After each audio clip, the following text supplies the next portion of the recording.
Hi, everybody, and welcome to Seeking the Sacred Earth. This is Totem Weekly. We pulled horse, antelope, and deer. So we are leading up to a solar eclipse, which is basically a super-powered new moon on Christmas Day or Boxing Day, depending on where you live on the planet. Every new moon is a time to seed new beginnings. But when it's a solar eclipse, it's super powered. So this is happening in an area of your life where you have been challenged greatly for the last 10 years. This is an area where you have had to level up. You have had to be mature, responsible. You've had to take the high road. You have had to let go of a lot of inner darkness. You've had to face your shadow, the mirror of your internal demons. It has been a place where you have there's been no outs, right? No shortcuts. This area of your chart is now going to usher in a new beginning. So there will be a sense of relief, expansion, and a new road ahead. But the new moon only seeds when we've let go. So in this week leading up, it is a time to really release. And we can do that several different ways. Cleaning house, possibly ending relationships, ending jobs, making phone calls to get closure on things. It is a time to make a list. Start it with what do I need to release to live my best life? Or what do I need to release to be on my highest vibrational path? What do I need to release to be aligned with my higher purpose? And then just write and see what comes out.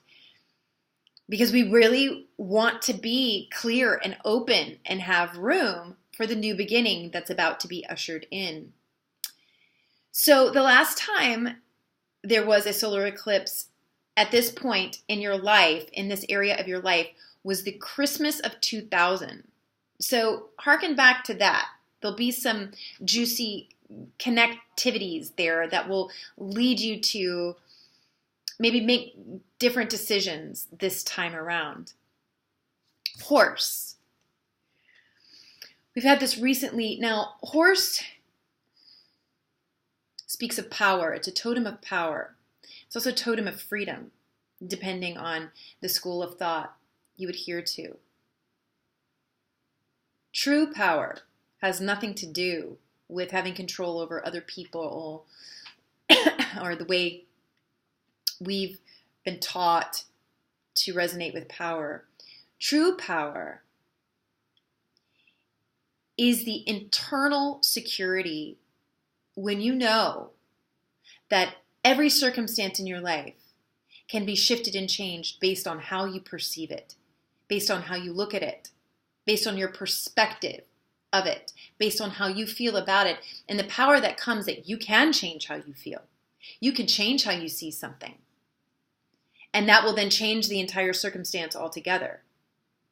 The power that you are the creator of your life, and that every circumstance you're in, you have the power to make it something that brings you joy. You have the power to make it something that feels good.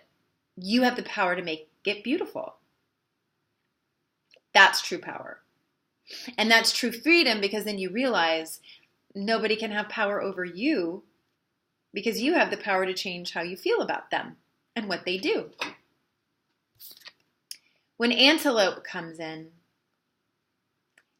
antelope reminds us that life is short.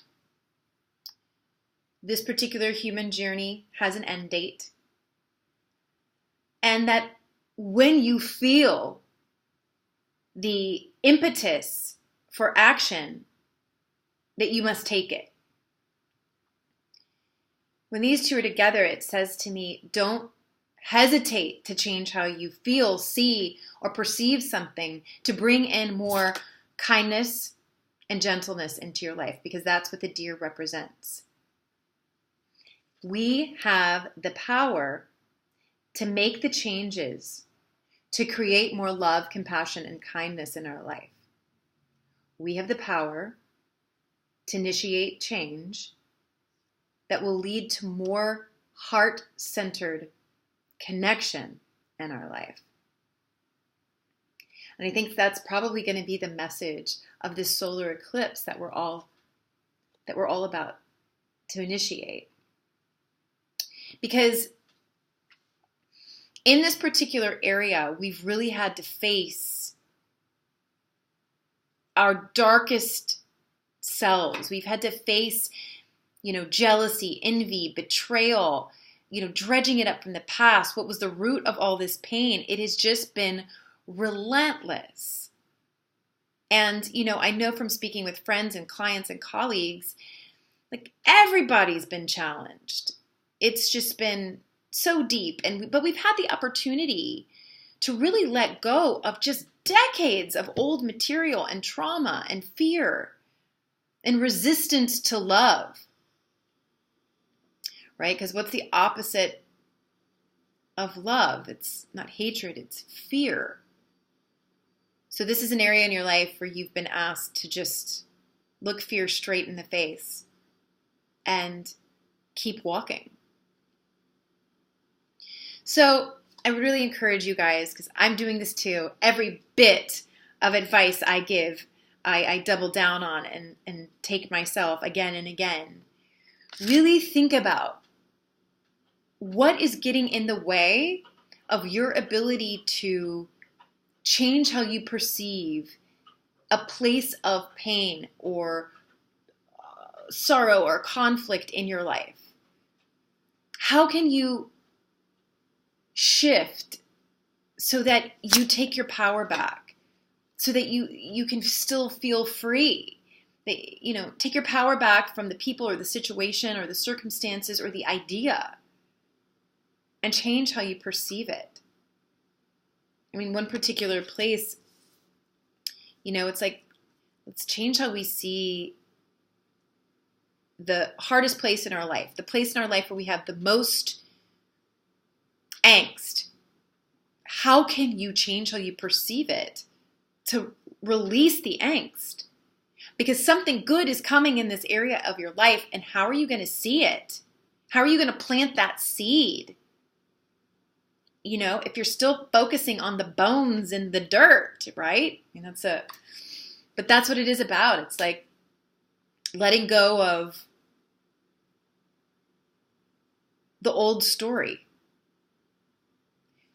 so that you can take action and create a more harmonious future for yourself and your loved ones.